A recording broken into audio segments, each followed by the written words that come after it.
Отбасы хрестоматиясы жобасы аясында жарық көрген Қиссасул Анбия кітабынан оқыған Айдана Алтайқызы. Адамның жаралу қиссасы. Ұлық Алла ешқашан, ештеңеден жаралмаған, әуелден бар зат еді. Әлемнің іші де, тысы да бір өзі. Әлемнен бөлек те емес, бірге де емес, құпия қазына болатын. Тәңірі тағала түр түсі, шет шегі, бет келбеті, салмағы, мекені болмайтын мәңгілік құбылыс. Құдай өзінің құпиясын ашып, рухани қазынасы мен шарапатын 18 мың ғаламға тарату үшін өзіне орынбасар жаратуды ұйғарды. Сол кезде тау, тас, орман, ағаш, от, су, аспан, жер барлығы адамды менен жаратса екен деп таласты. Мен биікпін, менен жарат деді тау.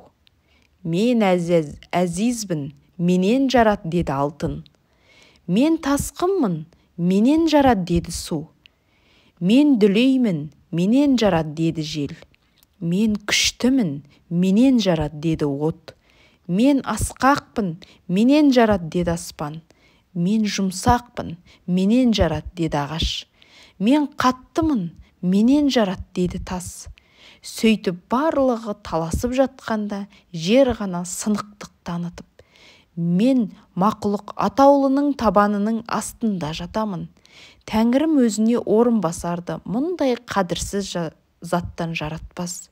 Түбім топырақ, бүкіл күл қоқысты маған төгеді, лас суды маған төгеді. Мен бұл құрметке лайықты емеспін, деп ойлады. Сонда Тәңір тұрып, әй тау, сенде мін бар, тәкаппарсың, кішіреюді білмейсің. Алтын, сенде де мін бар, баяның жоқ, сыртың жылтырақ, ішің қалтырақ. Су, сенде де мін бар, тасығанда өткел бермейсің.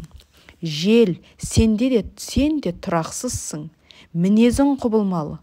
От, сенің де мінің бар, қатыгезсің, жанғанда жақсы мен жаманды айырмайсың, жан-жағыңды жай бап кетесің. Аспан, сенің де мінің бар, мақтаншақсың, өзіңнен басқаны көзге ілмейсің. Ағаш, сен әлсізсің, сынақта сынып кетесің. Тас, сен мейірімсізсің, жақынға жылуың жоқ, деді. Сосын жерге қарап, адам тәнін сенен жаратамын, сен кішіпейілсің. Менің ең жақсы көретін мінез құлқым осы. Бүкіл тіршілік иесі саған тәуелді болады. Мінезің ауыр, сабырлы, қойның толған береке, алтын, күміс, ас ауқат, түгел дерлік сенен өніп шығады. Бүкіл мақұлық нәжісін саған төксе де, сен одан қош иісті гүл шығарасың. Лас су жерге сіңіп, тәтті бұлаққа айналады. Жасаған жақсылығыңды міндетсіну сенде жоқ. Адам сенен жаралып, өлген соң саған оралады. Адам ұрпағы тірісінде неғұрлым саған ұқсаса, соғұрлым менің алдымда қадірлі болады, деді. Осы кезде қара жер Алладан дат сұрады. Уа жасаған ием, адамды менен жаратқаныңа қарсы емеспін. Олар қанша мыңдап жерленсе де, мен олардың денесін шірітіп, тәндерінен топыраққа айналдырамын. Бірақ адам баласы ғапылдықтан күнәні көп жасайды. Олар өмірден өткен соң менің қойныма таудай күнәларын арқалап келеді. Сонда олардың ауыртпалығын кім көтереді? Жасаған қиянаты мен зорлық-зомбылықты менің де арқама батар, деді. Қара жер, қайғырма, мен шебер Алламын. Олардың күнәсін жойып, саған салмауға құдіретім жетеді. Мен адам ұрпағына Құран түсіремін.